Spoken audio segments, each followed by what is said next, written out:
start with the kidnapping of 4 Americans in Mexico. 2 of them were killed. The 4 were traveling last Friday in a white minivan with North Carolina license plates. They got caught in a deadly shootout in the city of Matamoros, where the FBI says heavily armed men threw them into the back of a pickup truck.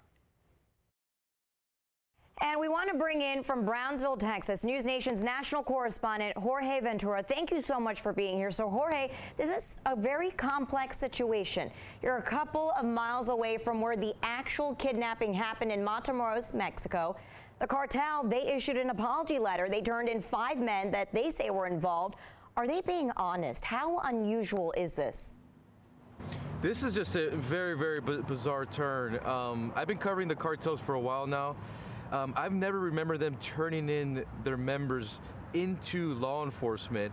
So this whole thing just so far doesn't make any sense. And the interesting thing is that the men that they turned in, they left them with a note. They said that they were the ones responsible. But as of right now, Mexican law enforcement haven't even confirmed if those 5 individuals are connected to that kidnapping case. So as of right now, we still only have 1 individual arrested who's connected. It's the 24-year-old Mexican national. He was captured when the Americans were discovered. Now, I have been speaking with some of my sources in Mexico regarding this tactic, and what they're telling me is they believe this is a tactic from the cartel where they're turning in 5 of their low-level members, essentially their foot soldiers, into law enforcement. So this basically stops any type of investigation into the individuals that are responsible. So that's what I'm hearing from our sources, and we're still also waiting for Mexican law enforcement to confirm if those 5 individuals are even connected to that kidnapping case. So this is just a very bizarre situation, I would say. Jorge, you're in Brownsville, where 2 of the surviving victims are in the hospital. You watch the bodies of the 2 Americans killed get transferred from Mexican soil to the U.S.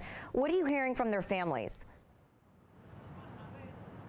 So right now, what their families are saying is, for the 2 survivors, they're grateful that Eric Williams and Lativa McGee are alive, but that they're traumatized from just seeing their own friends die. NewsNation's Rich McHugh actually did an interview with Michelle Williams. She is the wife of the survivor of Eric Williams, and according to Michelle, she was actually unaware that Eric was in Mexico. He's actually in the Brownsville hospital right now recovering. She's also saying that Eric has asked her not to visit her in Brownsville in fear of a retaliation from the cartel. So that's what we're hearing right now for family members. They're still obviously in shock. This is a highly unusual situation when you have Americans attacked by the cartel, but they are recovering, but they say that it's a very, very traumatic experience right now for them. So how is this affecting U.S.-Mexico relations? Because you got spring break that's right around the corner. Is it safe for Americans to travel to Mexico? So when I speak with U.S. officials, what they essentially tell me is if you don't have to go, don't go. The Cancun and those areas of vacation spot for Americans is generally safe, but the outskirts are still controlled by the cartels. The border towns you really have to worry about, because the border towns are those main drug trafficking, human smuggling hubs. I was actually shocked a couple days ago when we were going into Matamoros. We met 2 Americans entering at the same time of us. So we asked the Americans, hey, what were you doing in Matamoros? And what they said is that they were going in for a medical procedure. And we said, were you aware of the recent cartel kidnapping crime? And they said they were aware, that they were worried, but that they wanted to save money. So we were shocked to see Americans still going into border towns. We would advise Americans not to do that, because those border towns are just heavily cartel controlled. But I think this situation, with all the media attention and just how unusual it was to see these 4 Americans attacked, I have been speaking with Americans who say, hey, we had spring break plans, we're canceling. Hey, we were going to go to Cancun in the summer. No longer are we doing that. So we are seeing Americans take more precaution, and then we are seeing from the U.S. official side, we're seeing more politicians actually talk about designating Mexican cartels as terrorists. So that's a pretty interesting angle to see this kind of twist. But I think more Americans are realizing that Mexico is really an unsafe place, especially right now with the human smuggling, the opioid crisis. The cartels are really battling each other for those kind of drug trafficking, human smuggling routes. Can you describe to us what's behind you? We're watching this in D.C. Is that a checkpoint that's behind you?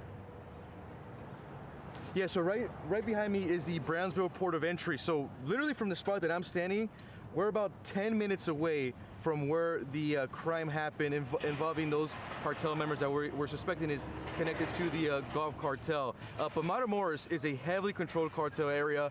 It's especially actually dangerous for reporters. What we got from our sources inside Matamoros is once we were in there, we were basically being surveillance from everyone. Anyone could really be an informant for the cartel. It's especially dangerous now. As of recent, there's still a heavy presence of Mexican National Guard still driving around, but it's an area that it's a main cocaine trafficking hub for the Gulf cartel. What's also an interesting angle here, and we'll see as we get more developments, is Shahid Woodward and Eric Williams. Both of those individuals actually have a criminal history regarding cocaine distribution. So we're trying to still find out if there was any type of connection there. Matamoros and the Gulf cartel particularly, they're still focused on cocaine. Many of these other cartels have moved on to fentanyl as being their main source, but the Gulf cartel, their main source is still cocaine. So we're still trying to find out more answers on that issue. But yeah, just right behind us, as you guys could also see, the traveling hasn't stopped. Folks continue to travel back and forth. Many people are telling us that essentially they have no choice, right? That they do business over there, and Mexicans doing business over here. So essentially, these kind of economies between Brownsville and Matamoros are intertwined. So people are saying, hey, we know the dangers, but we essentially have no choice. All right, News Nation's national correspondent Jorge Ventura, thank you so much for being here. Really appreciate it.